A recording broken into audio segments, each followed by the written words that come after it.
I know it's kind of early, but I woke up to some disheartening news. Most of you have probably already heard about the brother in Baton Rouge, Louisiana, was it? Alton Sterling. They got killed. I'm not sure exactly when, but I know the earliest reports I saw were last night.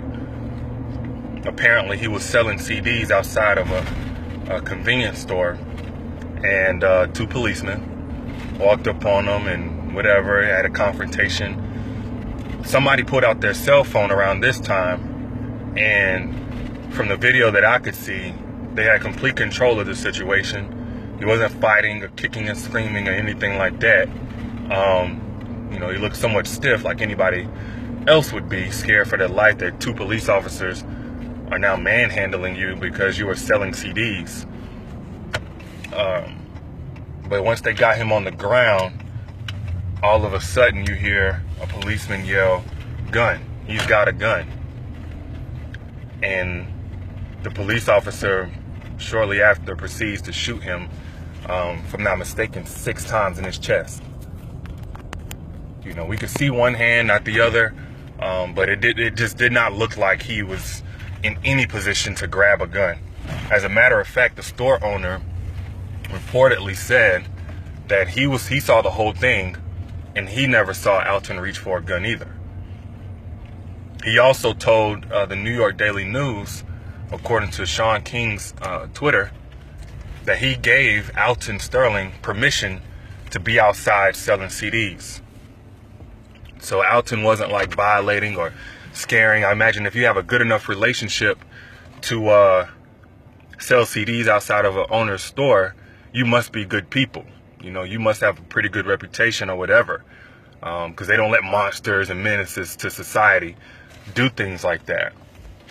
It's also my understanding that the store owner told the New York Daily News that the policeman immediately after confiscated the security footage, made him give up the security camera footage of what happened. So I just want to put some things in context. And before I go any further, let me say, my condolences to the Sterling family, or to Alton Sterling's family and friends that knew him and loved him. From what I understand, there were many of you that did. He was a family man. The brother had 5 children, a father of 5 that we're talking about here, because I know the media is getting ready to go and pick up some kind of picture from his old Facebook post in 2004 and show a picture where he was tagged and caught off guard, not smiling, and, say he was a bad person, bring up his criminal record. You know what I'm saying? The last time he pissed and didn't flush, or some old bullshit like they always do. That's one of the reasons I'm not so keen anymore on protesting, petitioning, praying. Not that I don't believe in any of those things or I'm mad at anybody that does that. As a matter of fact, I think there's some good that comes of it whenever you show solidarity with the people who are mourning his loss. But there's no more getting people's attention. Like, being naive is off the table. They know. They as in everybody. Lawmakers know. People in people in decision-making positions at the police stations, they know. People know. This isn't news to them that black people are getting killed by police officers. And what separates this, when we talk about police brutality and all that, is not that people get killed, because in every community, people get killed. Hispanics, Asians, whites, blacks, we all kill within our community. So it's not about black on black crime ain't so bad, white, none of that. But the biggest difference is that police are killing with impunity, meaning that they get off with it. And it seems to be enabling them to do it more often. That and the fact that, our tax dollars actually arms them and sends them out to the community to kill us. But, in general, believe it or not, man, and I'm a 26-year-old black man. Some would say I'm intimidating or whatever because I'm kind of tall, kind of big or whatever. But I'm not even mad at police officers in general, because I don't think that's the problem. I honestly think that's the bottom. I think that's the bottom of the totem pole here. It's kind of like McDonald's. Like, you'll go to McDonald's and you'll come across a worker that brightens your day. They smile and they're happy. Every now and then you get one of those. But sometimes you get the asshole with an attitude. You know, they don't want to give you no extra sauces. I think just like with any job or any field, there's good and bad people. I think police officers are no different.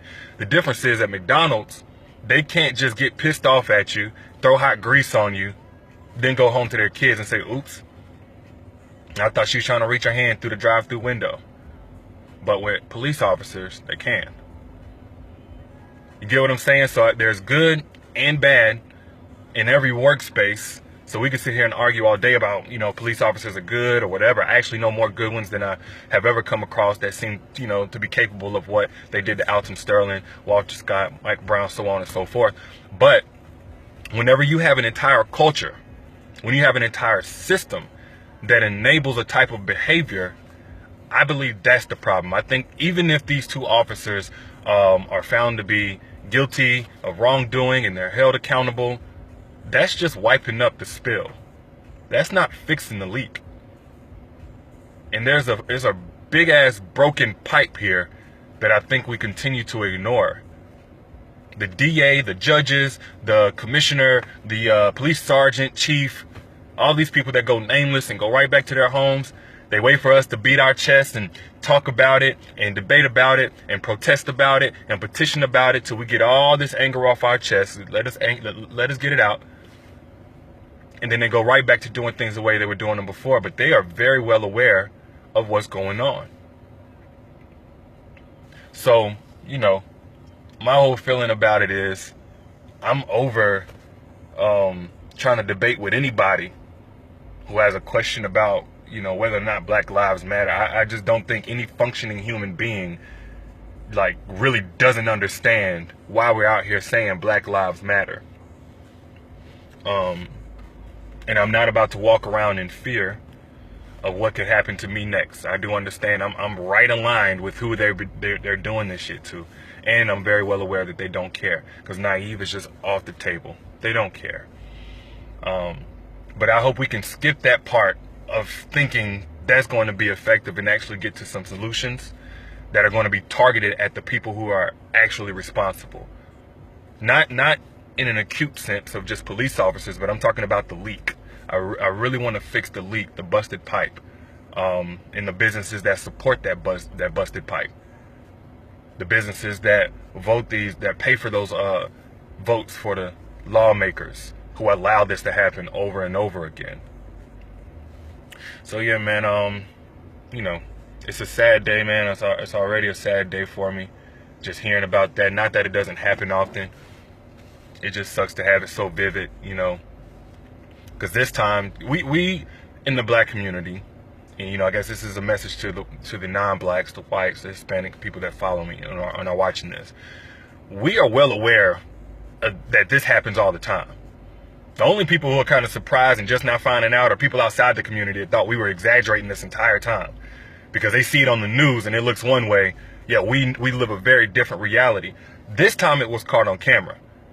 But just like, you know what, if you came home and you caught and you set up cameras, right? You came home, you set up cameras, and then you saw your man in bed with a woman, would you think that time was the very first time anything has ever happened in your home while you wasn't there?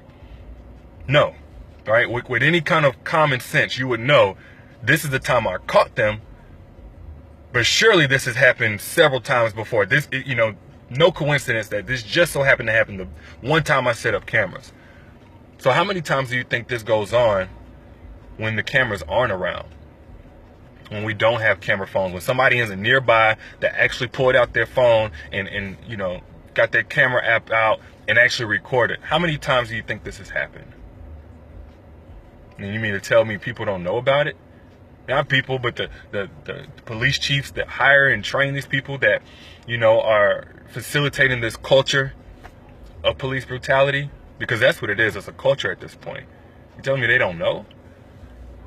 There's no more explaining to be done. There's no more explaining. There's no more yelling at the top of my lungs. At this point, I'm just focused on the solution. Again, I'm not fearful. I'm not walking around in fear or anything. I'm just done with that. But I'm really over the whole situation, man. It's really sad. It's like a broken record at this point. Any kind of blind eye, any kind of we don't know what happened beforehand, or we couldn't see his other arm, is going to be leveraged to advocate for their innocence. They're on paid administrative leave, probably getting ready to receive a check from some white supremacist group or hate group to reward them for killing this black man. You know, they're heroes. You gotta understand, they're heroes to a lot of white supremacists, or people that hate black people, which, you know, tend to be white supremacists. Just like Darren Wilson and George Zimmerman, they're getting checks from these organizations that are filled with people we walk past every day. And then they go right back to working. Or shit, if you like Darren Wilson, you get big enough, you don't have to go back to work. You got a big enough check where you're good. Or if you like George Zimmerman, who wasn't a police officer, but you could just sell the gun that was used to kill. So they're, you know, those two officers, we see paid administrative leave, which is not even a slap on the wrist. It's really a free vacation. But what we don't see are the checks that flood in from everyday people that we walk past, that teach our kids, that drive our buses. They're getting funded at this point, and it's a broken record again. I'm just not in the mood to even go back and forth with anybody. I ain't got time for that conversation. I'm really not in. I really don't have the energy for it. Yeah, I'm fed up. I was fed up at Trayvon. I was fed up at Mike Brown, Tamir Rice, Walter Scott. You know, I went on CNN. A lot of you may remember. I went on CNN about a year ago and talked on behalf of Walter Scott and that killing. Some of you that's been down for a really long time remember when I went viral for the Trayvon Martin remarks I had, or the Baltimore riot comments I had. That video. I mean, if anybody knows about being exhausted, I do. At this point, man, I just hope the conversation skips past all of that and gets to the solution, and that we hold the right people accountable. Not only accountable at the bottom level with those two officers, but on up. I want to make them famous. I want to know who that DA is. I want to know who that police chief is, who has other officers just like them or worse that are out here doing the exact same thing with impunity. So those are my thoughts on it, man. You know, leave a comment. Let me know what yours are. Share. But, you know, more than anything, man, I just want to send condolences out to Alton's family, and I pray for y'all. Hope you're staying strong. Yeah.